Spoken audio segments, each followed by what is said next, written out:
Wah. Gamers like Elden Ring more than they like the games I worked on. Get off Twitter, you dumbass.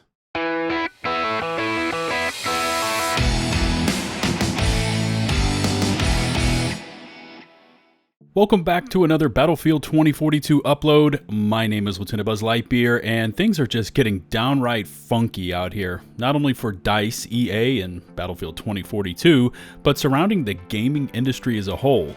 Remember to smash that big, beautiful subscribe button and ring the bell to receive all my future upload alerts.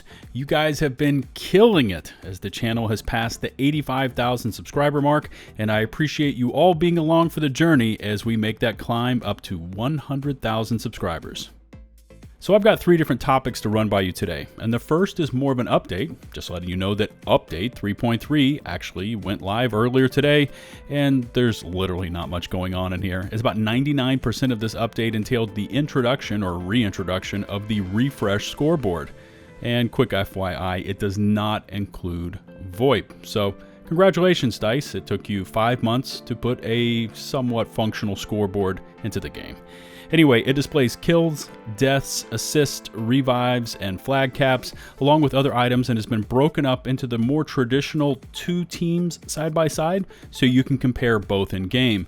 Now, one interesting item that has been omitted is each player's ping indicator.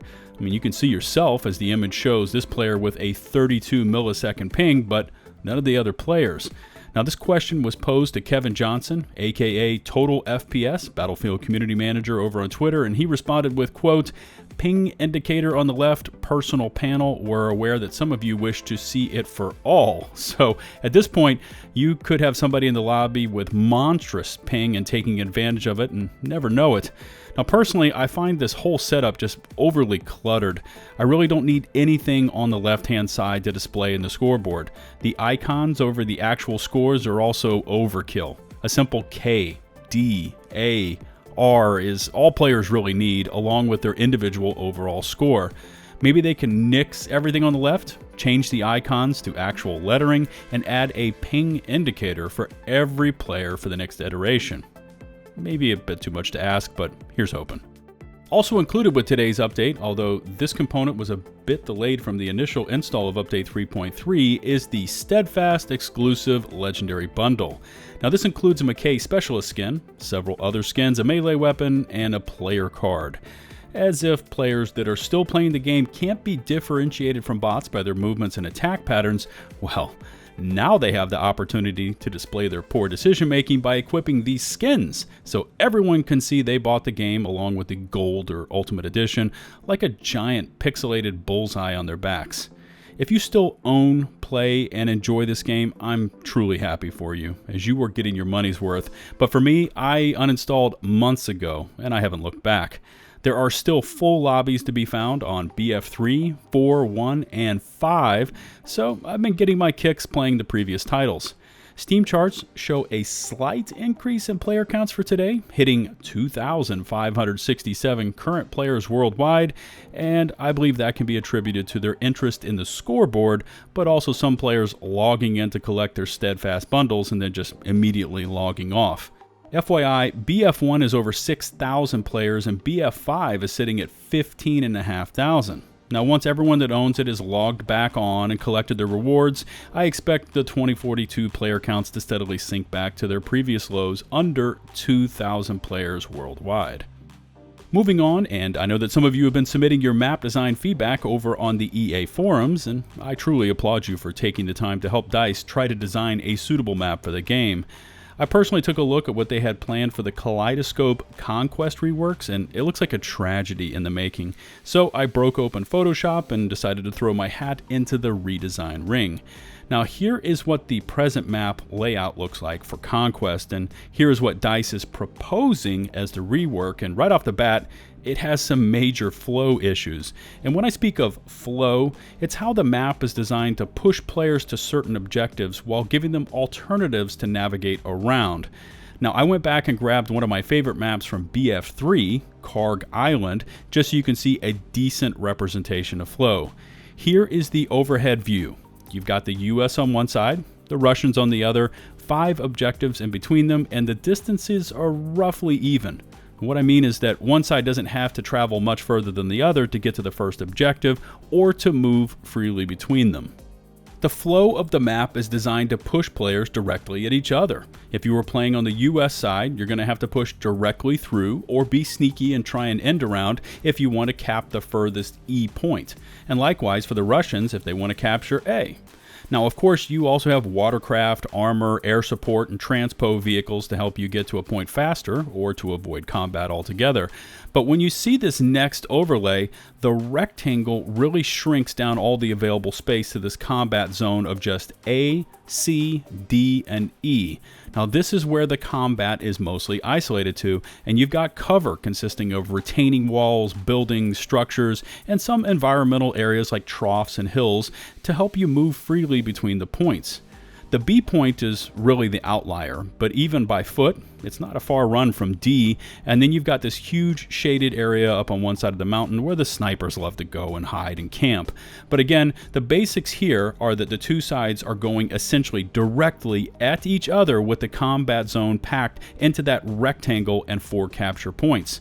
Overall, very good flow with plenty of cover, but disguised in an odd shaped map footprint with land, air, and sea all kind of mixed together. Now let's contrast Karg Island and its excellent combat flow with that of the prototype layout for Kaleidoscope, and yeah, instantly you can see just how poor this flow looks. If I do a little work here for you, this is the actual usable combat map footprint, and again you see a rectangle, but for here the size is just simply overwhelming. Also, you've got this odd configuration of both sides starting at the bottom of the map and then taking upwards diagonal paths up to the objectives. You can instantly see that there is a distance discrepancy between the US and Russian sides. The Russian spawn has a very short movement to F2 and F1 and could already have those capped and be well on their way to C2 before the US side has even made it over to B2.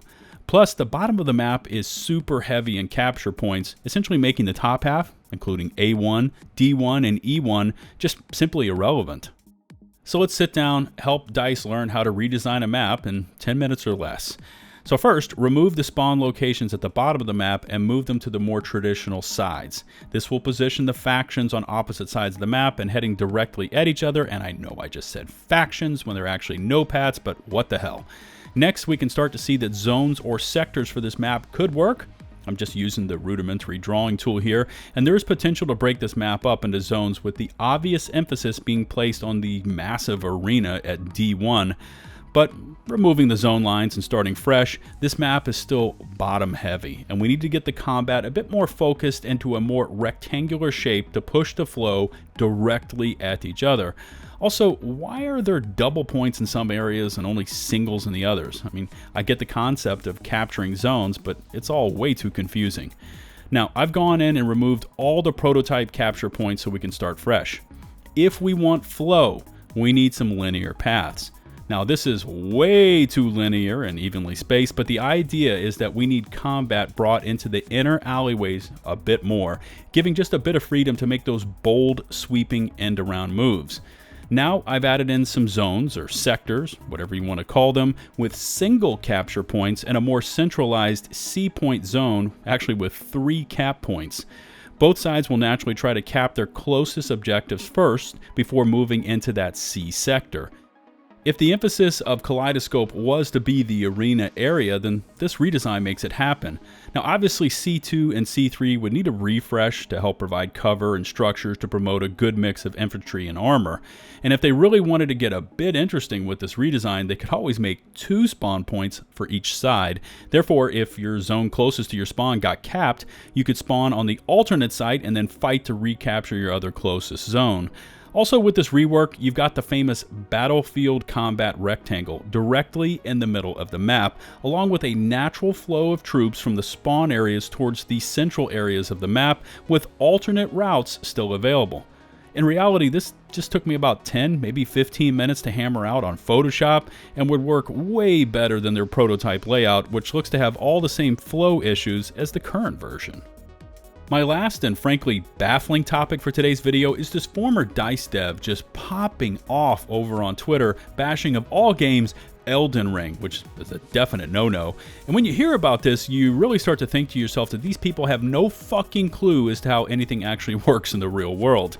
Now, this all started with Ahmed Salama firing a shot at Elden Ring publicly on Twitter, stating, quote, "The fact that Elden Ring scored a 97 Metacritic is proof that reviewers don't give a flaming poop about game UX." By the way, UX stands for user experience. "My life is a lie." He then followed it up with another tweet. "Elden Ring's UX is so bad that I can only imagine FromSoft's devs smoking at their desks and using CRT monitors."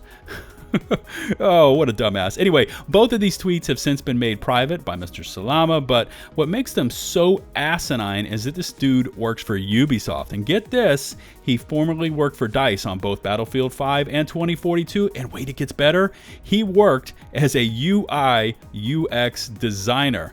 Now, I have no idea what Mr. Salama is smoking, but he obviously never played BF5 or 2042 because both of those games, 2042 in particular, has the worst user experience and UI I have ever encountered of any Battlefield game.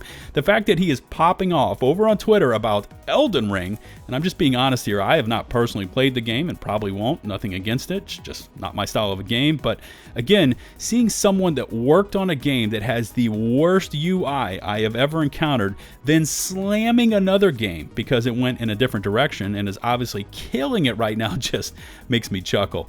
As I said, Mr. Salama has now made his Twitter account and post private, but everyone got to see just how much of an absolute asshat he was, and it is this kind of ego and inability to see faults in their own work that caused DICE to really screw this one up and get into this predicament in the first place. If a UI or UX designer acts in this really just asinine way, just imagine what higher level execs within DICE must have behaved like. As always, I look forward to reading your feedback, especially about the changes to the map design I laid out in the video. Don't forget to smash that sub button and ring the bell to receive all my future upload alerts. If you could rate and or share the video, it would be greatly appreciated. You can find and follow me on Twitch, Twitter, and over on my community Discord server. Links to all my socials in the video description below. Thanks again for all the support, and until the next one, this is LtBuzzLitebeer signing off.